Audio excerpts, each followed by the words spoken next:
একদিন একটি বাঘ একটি গরুর উপরে আক্রমণ করলো। সেই গরুটি প্রাণে বাঁচার জন্য তার সমস্ত শক্তি একত্রিত করে দৌড়াতে থাকলো।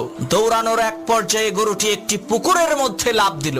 ঘটনাক্রমে সেই পুকুরের মধ্যে কোনো পানি ছিল না, শুধু ছিল কাদা। এদিকে গরুর পেছন পেছন বাঘটিও সেই পুকুরের মধ্যে ঝাঁপ দিল। এতে করে গরু এবং বাঘ দুইজনেই পুকুরের কাদার মধ্যে গলা পর্যন্ত আটকে গেল। তখন বাঘ রাগান্বিত কণ্ঠে গরুকে বলে উঠলো, ওই হারামজাদা, তুই আর লাভ দেওয়ার জায়গা পাইলি না? তুই ডাঙ্গায় থাকলে তোকে না হয় একটু মজা করে খাইতাম, কিন্তু এখন তো তুইও মরবি, আমাকেও মারবি। তখন গরু বলল, বাঘ ভাই, তোমার কি কোনো মালিক আছে নাকি? তখন বাঘ বলল, আরে আহাম্মক, আমি হচ্ছি বনের রাজা, আমার মালিক হবে কে? তখন গরু বলল, বাঘ ভাই শোনো, তোমার মালিক না থাকলেও আমার কিন্তু মালিক আছে।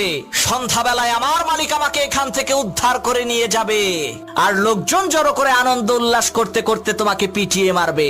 মনে রাখবা মুসলমান, তোমারও কোনো ভয় নাই। তোমার